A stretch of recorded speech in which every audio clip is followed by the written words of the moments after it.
క్రీస్తునందు ప్రియమైన దేవుని బిడ్డలందరకు మన ప్రభువును రక్షకుడు అయిన యేసు క్రీస్తు వారి నామములో నాకు వందనాలండి.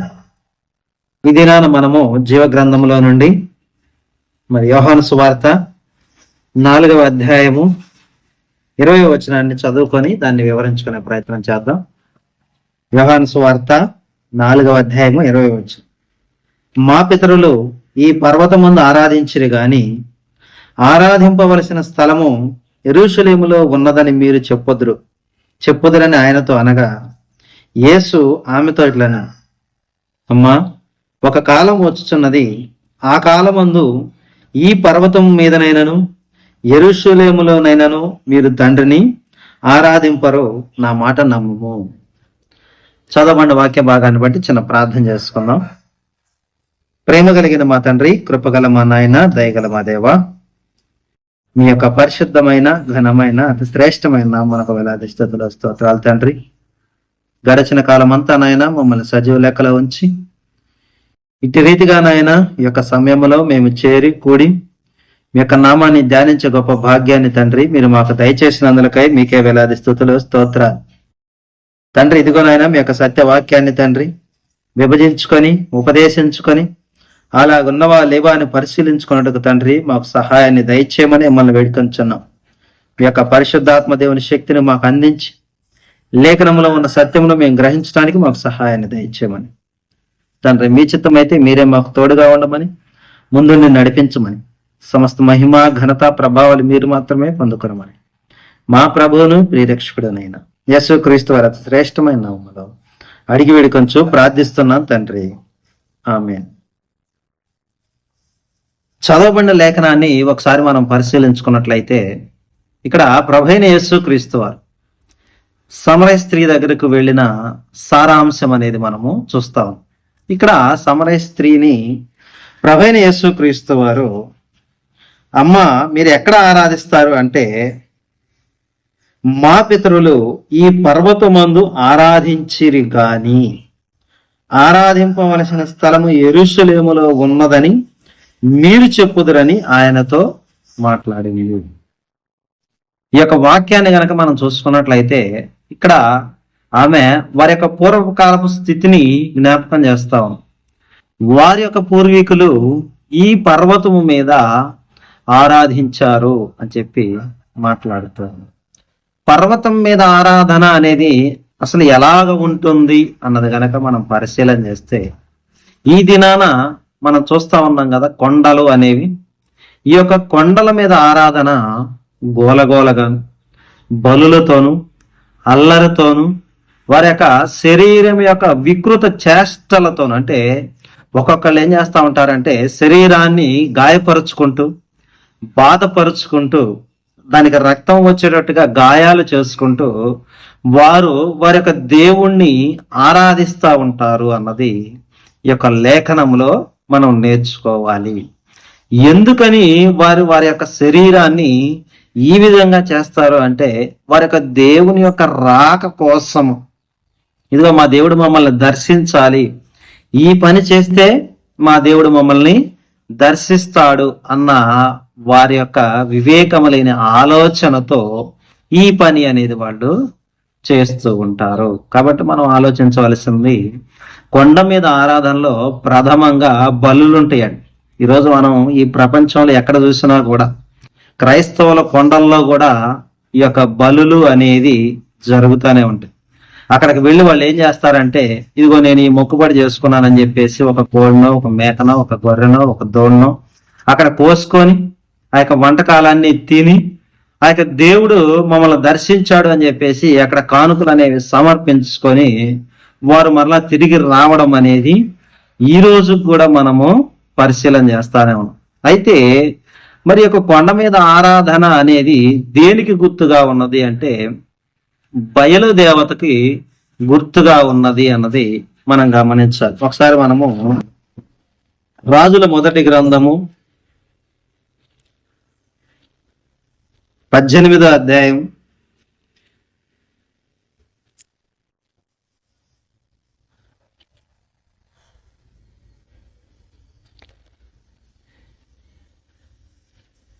18వ 18వ అధ్యాయం చూసుకున్నట్లయితే ఇక్కడ మనము ఏలియా గారి యొక్క విషయాన్ని మనము పరిశీలన చేస్తూ ఉంటాం. ఏలియా గారు ఇక్కడ తండ్రి అయిన యెహోవా దేవుణ్ణి ఆరాధించే ఒక వ్యక్తిగా మనకి కనబడతా ఉంటాడు.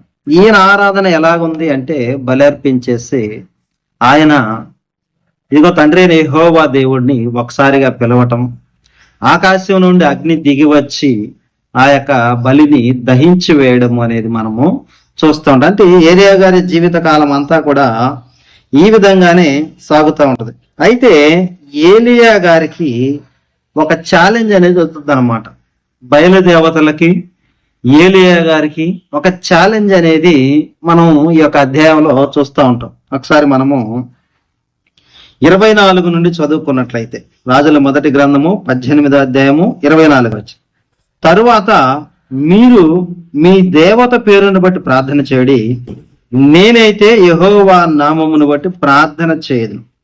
ఏ దేవుడు కట్టెలను తగులబెట్టుట చేత ప్రత్యుత్తరం ఇచ్చునో ఆయనే దేవుడని నిశ్చయించుదము రండని ఏలియా మరలా జనులతో చెప్పగా, వీళ్ళందరూ ఏం చేస్తారంటే వీళ్ళిద్దరి మధ్యలో ఒక వాదన అనేది వచ్చేసింది. మీ దేవుడు దేవుడా, మా బయలుదేవతలు దేవుడా అని చెప్పేసి వాళ్ళకు ఒక వాదన అనేది వచ్చింది.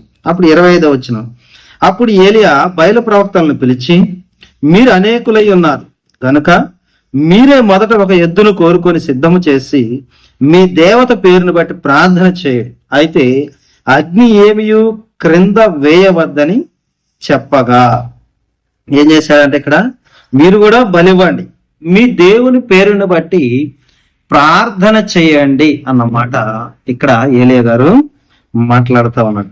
అయితే వాళ్ళు చేసిన పని, వారు తమకు ఇయ్యబడిన ఎద్దును తీసుకొని సిద్ధము చేసి ఉదయం మొదలుకొని మధ్యాహ్నము వరకు బయలా మా ప్రార్థన వినమని బయలు పేరును పెట్టి ప్రార్థన చేసిరి గాని ఒక మాట అయినను ప్రత్యుత్తరం ఇచ్చేవాడెవడను లేకపోగా, వారు తాము చేసిన బలిపీఠమునొద్ద గంతులు వేయ మొదలు పెట్టిరి. ఏం జరుగుతుందంట, బయలుదేవత ఆరాధనలో వీళ్ళందరూ కూడా మధ్యాహ్నం వరకు ప్రార్థన చేశారంట. ప్రార్థన వినబడకపోయేసరికి, ఎవరి ప్రత్యుత్తరం రాకపోయేసరికి వీళ్ళు ఏం చేస్తున్నారు అంటే డాన్స్ వేస్తున్నారు అన్నది ఇక్కడ మనకి వాక్యం అనేది తెలియజేస్తుంది. గంతులు వేయుట అనేది తెలియజేస్తాము. ఈరోజు మనము మరి యూట్యూబుల్లో కూడా చాలా చూస్తూ ఉన్నాం. దేవుని పేరిట డాన్సులు వేసుకుంటా, ఇదిగో దావీదు గారు నాట్యం ఆడాడు కదా, మేము కూడా నాట్యం ఆడుతున్నాము అని చెప్పేసి ఆ యొక్క సంగీతానికి వీరు పరవశించి, ఆ సంగీతానికి అనుగుణంగా వాళ్ళ యొక్క కాళ్ళను చేతులను వాళ్ళు త్రిప్పుకుంటూ దేవునికి అవమానకరంగా ఈ యొక్క బయలు ఆరాధన అనేది వాళ్ళు చేస్తూ ఉన్నారు. ఈ గంతులు వేయటం ఒక్కటేనా అని గనక మనం చూసుకున్నట్లయితే, ఇంకా మధ్యాహ్నం కాగా ఏలియా వాడు దేవుడై ఉన్నాడు పెతకేకల వేడి, వాడు ఒకవేళ ధ్యానము చేయుచున్నాడేమో, దూరమునున్నాడేమో, ప్రయాణము చేయుచున్నాడేమో, వాడు నిద్రపోవచ్చున్నాడేమో, మీరు ఒకవేళ లేపవలసి ఉన్నదేమో అని అపహాస్యము చెయ్యగా, ఏమైందంట, వాళ్ళ దేవుడు నిద్రపోతున్నాడేమో, ప్రయాణంలో ఉన్నాడేమో, లేదంటే ఏదైనా పనిలో ఉన్నాడేమో అని చెప్పేసి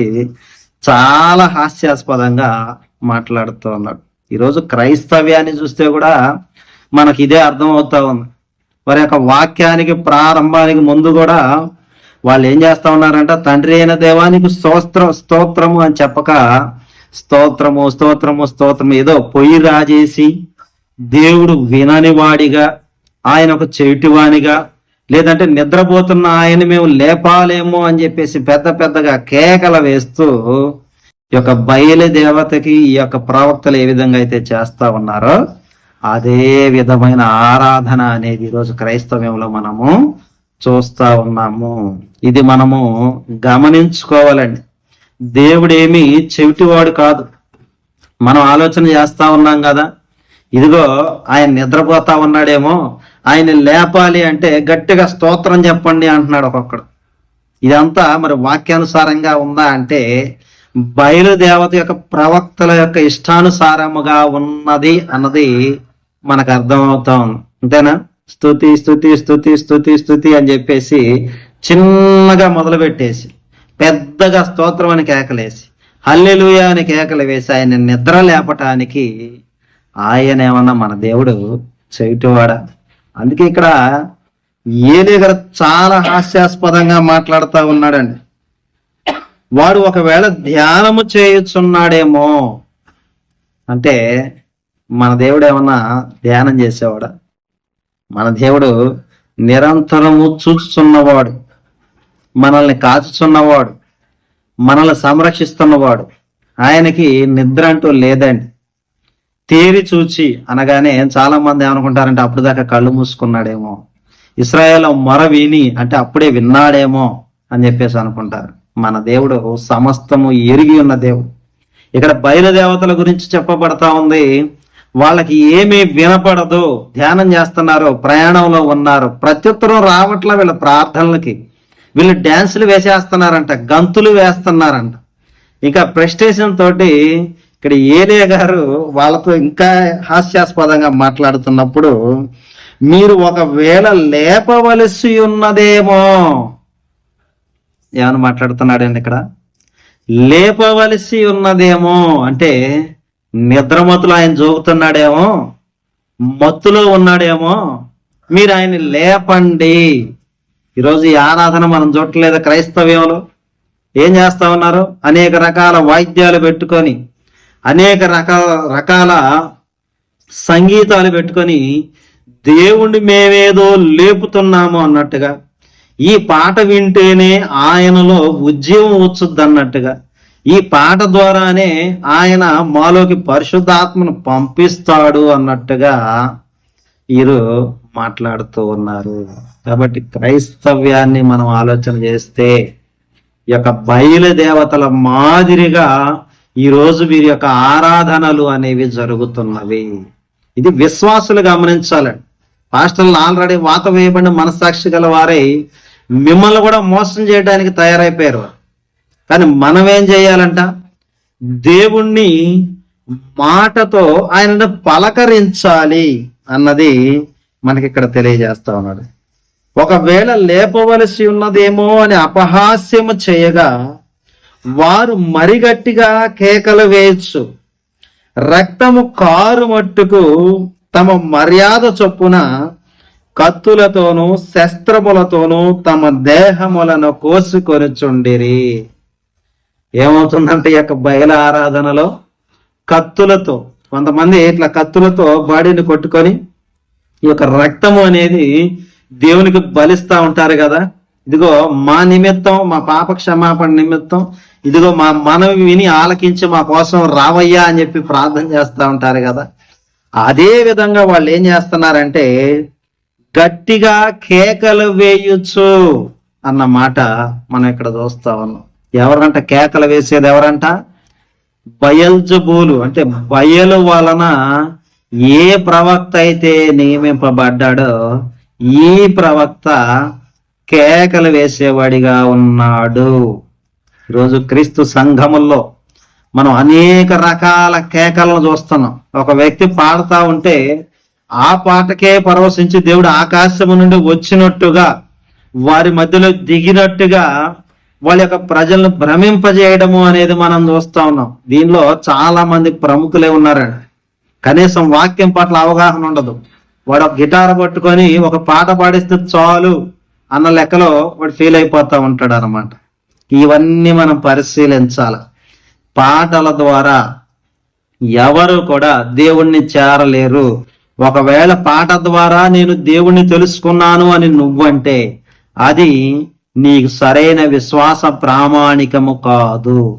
మన జీవ గ్రంథం ఏమని బోధిస్తుంది అంటే వినుట వలన విశ్వాసము కలుగును, ఆ మాట క్రీస్తును గూర్చిన మాట వలన కలుగును అని చెప్పేసి లేఖనము అనేది తెలియజేస్తా ఉంది. మన దేవుడు నిద్రమత్తుగా ఉండేవాడు కాదు, ప్రయాణాల్లో ఉండేవాడు కాదు, లేదంటే జోగి ధ్యానంలో ఉండే ఆయన కాదని మన దేవుడు. సర్వశక్తిమంతుడు ఆయన. ఈ ప్రపంచాన్ని విశ్వాన్ని పరిపాలించే దేవుడు. ఎనీ టైం ఈ విశ్వం ఏ విధంగా ఉండాలి అని చెప్పేసి ఆయన ఈ విశ్వాన్ని రన్ చేస్తున్న దేవుడిగా మనకి కనబడుతూ ఉన్నాడు. కానీ యొక్క సాతాను యొక్క బయల్జబూలు యొక్క ఆరాధనను మనం చూసుకుంటే, పర్వత ఆరాధనను మనం చూసుకుంటే, వీళ్ళు వాళ్ళకిష్టం వచ్చినట్టుగా మొట్టమొదటిగా డ్యాన్స్ వేస్తున్నారంట. దీనికి ఒక్కొక్కడు చెప్తున్న మాట ఏంది? ఆనందంతో గంతులు వేయుడి. ఆనందంతో కాదండి మనం గంతులు వేయాల్సి. ఇదిగో గంతులు వేసేది ఎవరు అంటే ప్రెస్టేషన్లో వేస్తున్నారంట. వాళ్ళ దేవుడు రావట్లేదు, వాళ్ళకి ప్రత్యుత్తరం ఇయ్యట్లేదు అని చెప్పేసి ఇంకా కేకలు వేస్తున్నారంట. ఈ కేకలు ఒక్కటే కాదు, ఈరోజు క్రైస్తవ్యాన్ని మనం చూసుకున్నట్లయితే ఈలలు, గోలలు, అల్లరితో కూడిన ఆటపాటలు అనేవి మనం చూస్తా ఉన్నాము. ఇవన్నీ ఎంటర్టైన్మెంట్ ప్రోగ్రాం లాగా మనకు అనిపించట్లేదా? ఏలే గారు ఏం చేస్తున్నారంట? వీళ్ళని అపహాస్యము చేస్తున్నాడంట వీళ్ళని. ఎందుకని? వాళ్ళ దేవుడు నిద్రపోతున్నాడేమో, లేపండి అని చెప్పేసి ఆయన మాట్లాడుతూ ఉన్నాడంట. కాబట్టి ఇక్కడ మనం పరిశీలించాలి. వారు గట్టిగా కేకలు వేయచ్చు, రక్తము కారు మట్టుకు తమ మర్యాద చొప్పున కత్తులతోనూ శస్త్రములతోనూ తమ దేహములను కోసుకొనిచునుండిరి. ఏమవుతుందంటే ఈ యొక్క కొండ మీద ఆరాధన, పర్వత ఆరాధన అంటే ఏం జరుగుతూ ఉందంట? వారి యొక్క దేహాలను గాయపరుచుకుంటా, ఆ యొక్క రక్తాన్ని చిందిస్తా, గంతులు వేస్తా, కేకలు వేస్తా, గోల చేస్తా తమ దేవుడికి వాళ్ళు ప్రార్థన చేస్తూ ఉన్నారు. కాబట్టి ఈ యొక్క ఆరాధన విషయంలో, ఈ యొక్క ప్రార్థించే విషయంలో గనుక మనం పరిశీలన చేస్తే మన దేవుడు దేవాతి దేవుడు. ఇక్కడ ఒక మాట చెప్తున్నాడు అన్నమాట. యెహోవా వాక్కు ప్రత్యక్షమై నీ నామం ఇశ్రాయేలుకు వాగ్దానము నొందిన యాకోబు సంతతి గోత్రముల లెక్క చొప్పున 12 రాళ్లను తీసుకొని, ఇక్కడ ఏలే గారు ఒక పని చేస్తా ఉన్నారు. జస్ట్ ఆ 12 రాళ్ళు తీసుకున్నాడు, వాటిని పేర్చాడు, బలిపీఠం కట్టాడు, కందకం ఒకటి దవ్వించాడు, కట్టెలను పేర్చాడు. అప్పుడు ఆయన అడుగుతున్నాడు, రెండవ మారు ఆ ప్రకారమే చేయడు అని అతను చెప్పగా, రెండవ మారును అలాగే చేసిరి, మూడవ మారును అలాగే చేసిరి. అప్పుడు ఆ నీళ్లు బలిపీఠము చుట్టూ పొర్లిపారిని. ఎప్పుడైతే ఈ యొక్క బలి అనేది ఈయన వాళ్ళను మళ్ళా నీళ్లు పోయమంటున్నాడో, ఈయన ప్రార్థన చేస్తా ఉన్నాడు అనమాట. ప్రార్థన చేసినప్పుడు ఏం జరుగుతుంది అంటే, యెహోవా నా ప్రార్థన ఆలకించుము, యెహోవావైన నీవే దేవుడవై ఉన్నావని, నీవు వారి హృదయములను నీ తట్టుకు తిరుగు చేయదు అని ఈ జనులకు తెలియనట్లుగా నా ప్రార్థన అంగీకరించము. అతడు ఈలాగున ప్రార్థన చేయుచుండగా యెహోవా ఆజ్ఞ దిగి దహన బలి పశువులను, కట్టెలను, రాళ్లను, బుగ్గిని దహించి కందకమందున్న నీళ్లను ఆరిపోచేసాను. ఒక్క మాటే మాట్లాడాడండి ఇక్కడ ఏలియా. ఆయనకి ఏమైతే కావలసిన్నదో, ఏదైతే ఆయన అనుకున్నాడో అదే మాట ఆయన మాట్లాడినట్టుగా మనము చూస్తాం. యెహోవా నా ప్రార్థన ఆలకించు, అదేనా మాట్లాడుతుంది అక్కడ? లేదు ఇంకేమన్నా కోట్ చేశాడా? అయ్యా నేను ఇలాగ చేస్తానంటే నువ్వు ఇలాగ చేయి అని చెప్పేసి ఏమన్నా డీల్ పెట్టాడా దేవుడితోటి? లేదండి. యెహోవా నా ప్రార్థన ఆలకించు, యెహోవావైన నీవే దేవుడివై ఉన్నావనియు, నీవు వారి హృదయములను తట్టుకు తిరుగు చేయదు అనియు ఈ జనులకు తెలియనట్లుగా నా ప్రార్థన అంగీకరించము. సింగిల్ స్టేట్మెంట్ లో మాట్లాడుతున్నాడు ఇక్కడ ఏలియా గారు. ఇది మనం గమనిక మన ప్రార్థనలో ఏదో దేవుని నిద్ర తట్టి లేపేవానిగా ఒక 10 రకాల మైకులు అనేవి మనం పెట్టేసుకొని నిద్ర లేపటానికి మన దేవుడు ఏమీ నిద్రపోయే దేవుడు కాదు. మధ్యలో ఇదేదో నామ జపము అన్నట్టుగా హల్లెలూయా చెప్పండి, స్తోత్రం చెప్పండి, ఇవన్నీ కాదు. దేవుని పక్షముగా ఎప్పుడైతే దేవుడు కార్యం చేస్తాడో ఖచ్చితంగా వాళ్ళు దేవునికి స్తోత్రం చెప్తారండి. ఇక్కడ ఏలియా గారు ఒకటే మాట అన్నాడు, యెహోవా నీవే దేవుడు అనియు అని చెప్పేసి మాట్లాడుతున్నాడు. తెలుసండి ఏలియా గారికి యెహోవా దేవుడే దేవుడని తెలుసు. అందుకే సింగిల్ స్టేట్మెంట్ గా, ఎటువంటి గంతులు లేక, ఎటువంటి కేకలు లేక, తన దేహాన్ని గాయపరచుకోక, సింగిల్ స్టేట్మెంట్ గా మాటతో ప్రార్థన చేసి ఆ యొక్క దహన బలి అనేది దహించినట్లు, ఆకాశం నుండి అగ్ని దిగి దహించినట్లు, వాళ్ళు పోసిన నీళ్ళన్నీ కూడా ఆరిపోయినాయి అంట. మాటికి నీళ్లు పోయమన్నాడు అన్నాడు. అన్నిసార్లు పోసినా కూడా అది ఆరిపోయేటట్లుగా ఇక్కడ యెహోవా దేవుడు చేశాడు. కాబట్టి కొండ మీద ఆరాధన అనేది నిలిచిపోతుంది అని ఇక్కడ యేసు ప్రభు వారు చెప్తా ఉన్నారు. ఏంటి ఆ కొండ మీద ఆరాధన అంటే, ఈరోజు చేసే కేకలు, గోలలు, అల్లరి, ఈలలు, యొక్క విచిత్రమైన సంగీత వాయిద్యాలను కల్పించి మేమేదో దేవునికి ఇదిగో ఇక్కడికే సన్నిధి దిగేటట్టుగా, మీ మధ్యకి దిగేటట్టుగా ప్రార్థిస్తున్నాము అన్న ప్రార్థనేనండి. ఇవన్నీ కూడా ఆరాధనలు కావండి. ఏదో సంగీతం వస్తేనే నా నోట్లోంచి మాట వస్తుంది అంటానికి క్రొత్త నిబంధనలో ఏ యొక్క అపోస్తలుడు కూడా, క్రీస్తు ప్రభు వారు కూడా సంగీతంతో పరిచర్య చేయలేదని ఇది మనం తెలుసుకోవాలి. కొండ మీద ఆరాధన దయచేసి ప్రతి ఒక్కరు కూడా విసర్జించాలి. నేను కేకలు వేస్తేనో, లేదంటే నేను పాట పాడి దాంట్లో రీమిక్స్లు చేసి రాగాలు కలిపితేనో దేవుడు దిగుతాడు అనుకోవటం హాస్యాస్పదము. ఇది బైబిల్ కాదు.